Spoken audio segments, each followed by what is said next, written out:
Bonjour chers tous, bienvenue sur votre chaîne virtuelle. Es-tu une personne qui dépense beaucoup ou qui aime bien paraître généreux aux yeux des autres, mais au fond tu en souffres? Ou bien connaissez-vous des personnes qui aiment bien consommer beaucoup ou dépenser beaucoup, tellement ils ont envie de se séparer de leurs possessions? Eh bien, c'est le cas de notre ami qui nous a posé cette question parce qu'il se retrouve à être en conflit avec les choses matérielles. Rejoignez-nous pour la discussion pour en savoir plus. Vous êtes sur Virtac, la chaîne qui vous accompagne dans votre développement personnel et organisationnel afin de devenir plus productif et de maximiser votre rendement.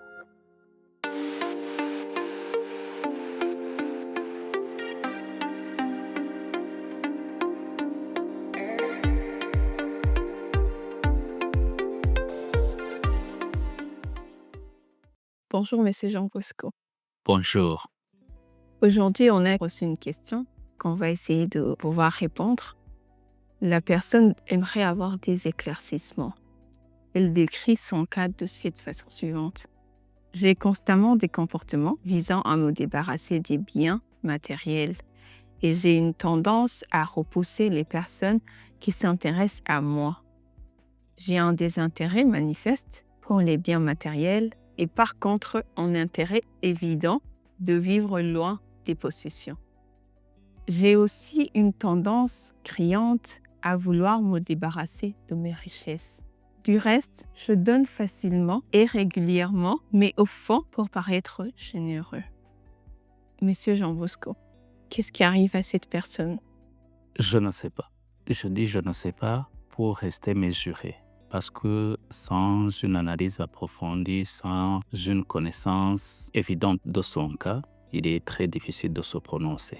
Mais j'arrive déjà à déceler le masque du paraître généreux, qui est la manifestation de la blessure émotionnelle de l'opulence. D'où je peux émettre l'hypothèse que notre personne souffre de la blessure émotionnelle d'opulence qui est caractérisée par ce masque du paraître généreux qui se manifeste par le dégoût des possessions matérielles et autres richesses, d'où la volonté évidente de sa part de s'en débarrasser. Vous dites la blessure émotionnelle d'opulence. Mais c'est quoi concrètement? Il s'agit d'une douleur émotionnelle qui trouble l'âme d'un individu à cause d'un ressenti infantile d'excès généré au stade anal du développement de l'enfant. Pour être plus concret, il s'agit d'une pensée mensongère, douloureuse et dominante, contractée par une personne à la petite enfance, c'est-à-dire entre généralement 1 année et 3 ans, qui amène un individu à vouloir se débarrasser des richesses et des possessions matérielles pour se sentir léger, car la personne concernée a l'impression que les richesses sont un fardeau pesant dans sa vie. C'est vraiment surprenant dans le sens où on se demande qui voudrait bien se séparer de ses richesses. Alors, quelles sont les causes de la blessure émotionnelle d'opulence? Comme pour toutes les autres blessures, les causes sont superposées ou en étage, comme on dit. Et il y a d'abord la fondation caractérisée par le manque d'amour ou l'impression de manque d'amour. Il y a les causes indirectes qui sont des prédispositions qui favorisent la contraction de cette blessure, qui sont la transmission héréditaire de la blessure émotionnelle d'opulence non soignée chez les parents. Mais il y a aussi le vécu fœtal. Il y a une sensation d'excès. Lorsque, par exemple, la mère qui te porte dans son ventre vit des situations problématiques liées aux richesses. Par exemple, si elle a des problèmes de parcelles ou de maisons avec ses frères et sœurs, ou si c'est une mère persécutée à cause de ses richesses. Enfin, il y a les causes directes, qui sont par exemple être l'objet d'attention de la part de plusieurs personnes en même temps et tout le temps. Le fait, par exemple, de vivre dans une famille trop conflictuelle à cause de l'argent, des possessions, des propriétés, comme ça. Il y a aussi le fait de donner trop de cadeaux à un enfant jusqu'à ce qu'il se sente étouffé, ou le fait de donner trop de compliments, trop à manger, trop d'affection à un enfant jusqu'à ce qu'il en ait marre. C'est vraiment délicat finalement. Vous avez dit que la personne qui a cette blessure émotionnelle d'opulence a le masque de paraître généreux. Mais qu'est-ce que cela signifie en réalité? Cela signifie que ce qui pousse la personne à donner, ce n'est pas la générosité. C'est l'intention de paraître généreux. Mais cette intention est dictée inconsciemment par une volonté tout aussi inconsciente de se débarrasser des possessions matérielles, des richesses, donner selon ses sensations, son impression, sa perception encombrante. En tout cas, c'est plutôt délicat. Mais alors, si on cherche à comprendre si on a cette blessure, quels sont les signes qui peuvent nous donner des indices pour savoir si on a cette blessure émotionnelle d'opulence? Il y a d'abord le vocabulaire très fréquent de la personne. En fait, la personne dit toujours « j'en ai assez »,« j'en ai marre »,« je suis étouffé », c'est trop. Il y a aussi ce masque de paraître généreux qui provoque des comportements de se débarrasser des richesses ou des possessions matérielles, par exemple par une très forte consommation.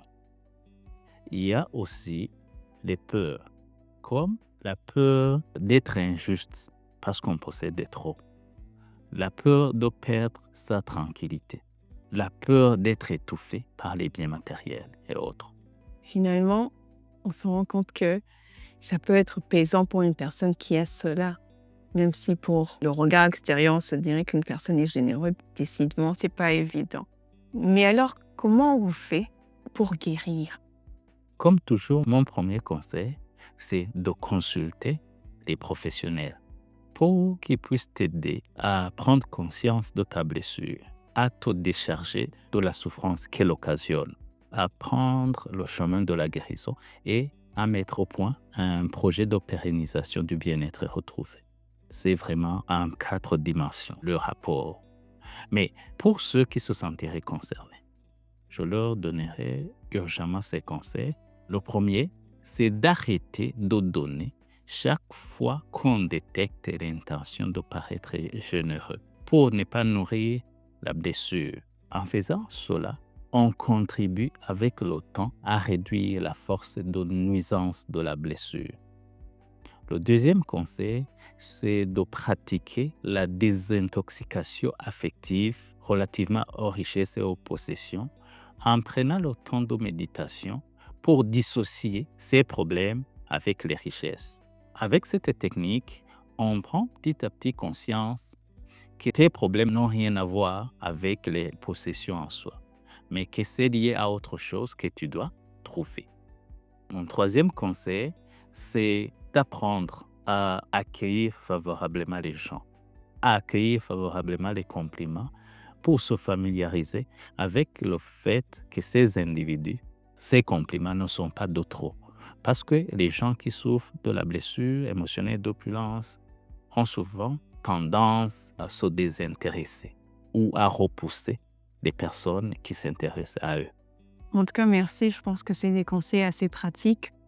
Auriez-vous un dernier mot pour clôturer? La blessure émotionnelle d'opulence est une des blessures liées à l'avoir, aux possessions. Et c'est une blessure qui peut ruiner matériellement et financièrement un individu.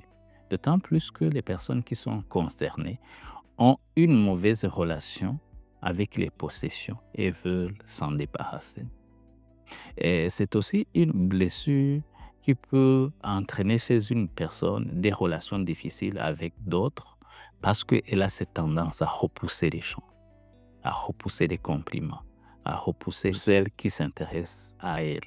Enfin, la guérison passe systématiquement par la désintoxication affective relativement aux richesses pour aboutir à une certaine forme de réconciliation avec l'avoir, avec la richesse, avec les possessions.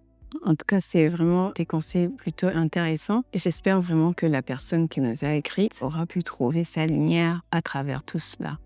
Je l'espère moi aussi. Je vous remercie. Merci beaucoup. J'espère que vous aussi, vous aurez pu trouver des solutions pour vous aider à mieux avoir une bonne relation avec les possessions. Mais savoir également qu'on peut en guérir et trouver cette vie paisible qu'on souhaiterait bien mener au quotidien.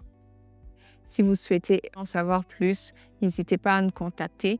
On serait bien ravis de vous accompagner dans votre développement personnel et organisationnel. À bientôt.